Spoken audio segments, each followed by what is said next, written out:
नमस्कार, मैं आपके साथ रिंकी वाजपेयी और आप देख रहे हैं न्यूज 24 फास्ट एक्सप्रेस। आज की कुछ खास खबरें। मथुरा भाजपा के राष्ट्रीय अध्यक्ष नितिन नबीन ने रविवार को कहा कि प्रधानमंत्री नरेंद्र मोदी ने शासन के केंद्र में अंतिम व्यक्ति को रखते हुए देश को आगे बढ़ाया है। भाजपा का राष्ट्रीय अध्यक्ष चुने जाने के बाद पहली बार मथुरा पहुंचे नबीन ने कहा कि उत्तर प्रदेश में दिख रहा परिवर्तन देश के बदलते स्वरूप को दर्शाता है। उन्होंने कहा कि आज यहाँ आते समय मुझे लगा कि उत्तर प्रदेश की सड़कें विदेशों की सड़कों से भी बेहतर हैं। यह स्वयं इस बात का प्रमाण है कि देश किस प्रकार बदल रहा है। उन्होंने कहा कि प्रधानमंत्री मोदी ने शासन के केंद्र में अंतिम व्यक्ति को रखते हुए विकास सुनिश्चित किया है और जोर देकर कहा कि उनकी नीतियों का केंद्र बिंदु कमजोर और हाशिए पर रहने वाले लोग रहे हैं। पंडित दीनदयाल उपाध्याय के अंत्योदय सिद्धांत का जिक्र करते हुए नबी ने कहा कि अब विश्वास के साथ कहा जा सकता है कि प्रधानमंत्री का विकास का दृष्टिकोण सबसे गरीब और सबसे हाशिए पर रहने वाले लोगों पर केंद्रित है। नवीन दिल्ली से यमुना एक्सप्रेसवे होते हुए मथुरा पहुंचे, जहां मंत्र क्षेत्र के बाजनागढ़ पर भाजपा कार्यकर्ताओं ने उनका जोरदार स्वागत किया।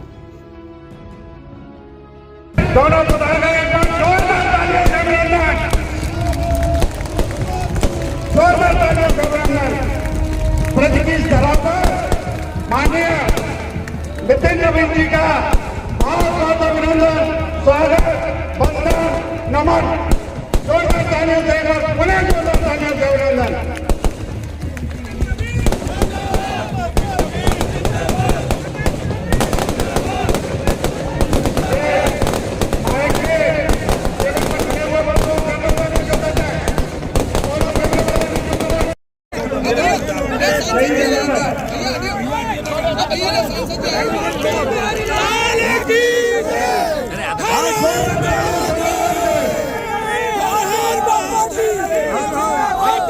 इसी से लगभग 800 महिला के साथ जुड़ी है। मिलेट की बढ़ती लोकप्रियता को देखते हुए इन महिलाओं ने मिलेट प्रोसेसिंग यूनिट की स्थापना की। बैंड वाले बैंड को बंद करना है। राष्ट्रीय अध्यक्ष आदरणीय नितिन नबीन जी के वोट मांगने के लिए आया था, अपने मित्र के लिए अपने स्मार्ट विधानसभा के क्षेत्र की जनता से आग्रह करने आया था, तो जनता ने हम लोगों को भर भर कर आशीर्वाद दिया था। इसलिए मैं आज पहले दिन से उस आशीर्वाद के लिए आप सबका अभिनंदन करता हूँ। मेरे मित्र राजेश चौधरी को आपने विधायक के रूप में बनाया है, लेकिन वो विधायक नहीं है, उसका मेरा विश्वास है। आज ब्रज की इस नगरी में, कृष्ण की इस नगरी में मात्र विधानसभा के अपने सभी वरिष्ठ अभिभावकों को मैं प्रणाम करता हूँ, आप सबको नमन करता हूँ। मेरे युवा साथियों, मैं आपको भी अभिनंदन करता हूँ। हमारी मातृशक्ति जो यहाँ उपस्थित है, मैं उनका भी अभिनंदन करता हूँ।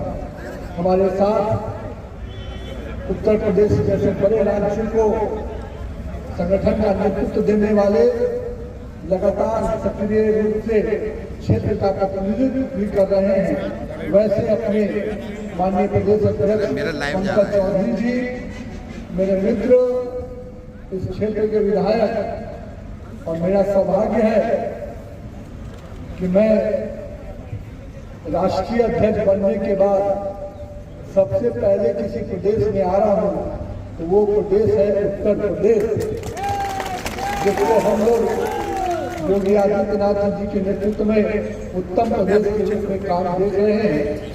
वही जिस क्षेत्र में मैं आया हूँ, पहले कार्यक्रम तो हमारे जिलाध्यक्ष, दोनों लोग जिलाध्यक्ष थे, उन्होंने भी स्वागत किया।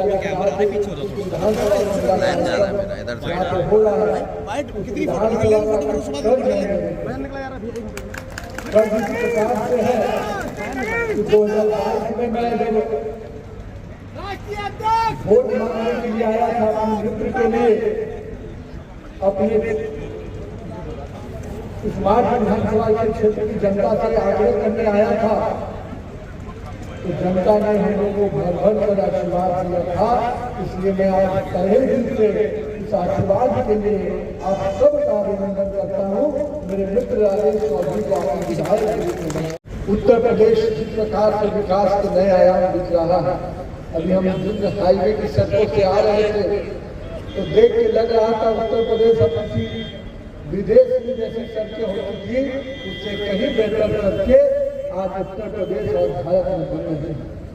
ये इस बात का साक्षी है कि कैसे देश बदल रहा है, कैसे नरेंद्र मोदी के नेतृत्व में, जिन्होंने लगातार इस देश को विकास के पथ पे आगे ही नहीं बढ़ाया, उस अंतिम व्यक्ति की भी चिंता की है जो माननीय हमारे दीनदयाल उपाध्याय जी का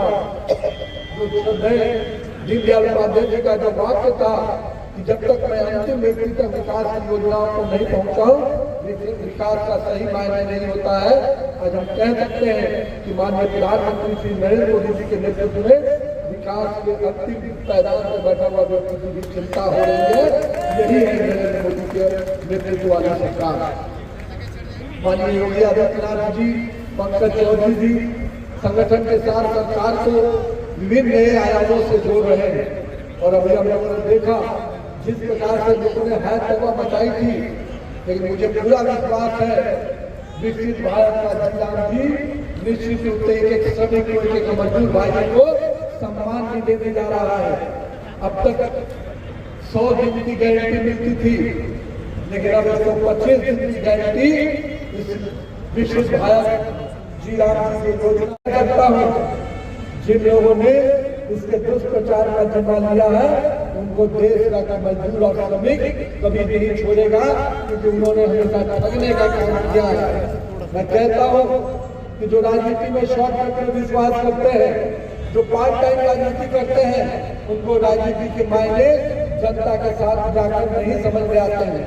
आज जब 125 दिन की गारंटी मिली मजदूरों को, तो मजदूरों का सम्मान बढ़ा है।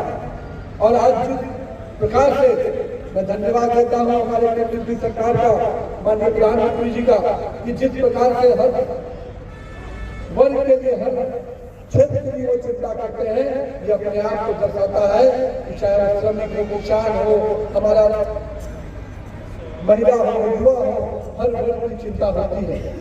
और आज के दिन मैं यही कहूँगा, उत्तर प्रदेश में जिस प्रकार से हम विकास के नए आयाम दिख रहे हैं, आने वाला समय उत्तर प्रदेश की पूरी सरकार को फिर से लाने का प्रयास हम करेंगे।